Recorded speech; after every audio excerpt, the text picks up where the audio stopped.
Xin chào các bạn. Hôm nay mình vừa mới mua một cái bàn phím Bluetooth mới, thì mình muốn giới thiệu với các bạn thì bàn phím này có gì hay, tại sao mình chọn bàn phím này. Thì bàn phím này là bàn phím Koya, model là RK71 nha. Rồi mình tiến hành mở hộp cho các bạn nhé. Bên trong hộp nhưng mà chính của chúng ta ngày hôm nay là bộ bàn phím. Nhìn khá là gọn. Lý do mình chọn mua bàn phím này là vì thứ nhất là nó gọn, thứ hai là nó hỗ trợ cả Bluetooth và USB. Nó đã tích hợp luôn kèm viên pin ở trong đây nhé.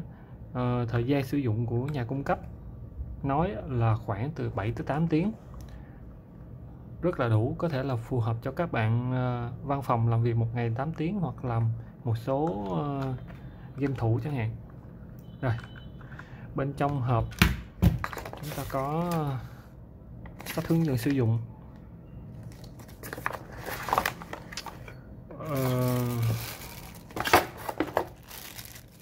chúng ta có thêm một cái bộ đếm nhé,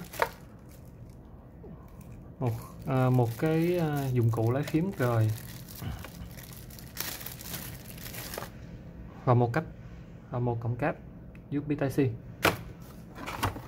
Ok, dẹp qua một bên. Rồi mình sẽ khởi động bàn phím lên cho các bạn nhé. Nhìn cũng khá đơn giản thôi, chỉ có một cái công tắc on off. Đây.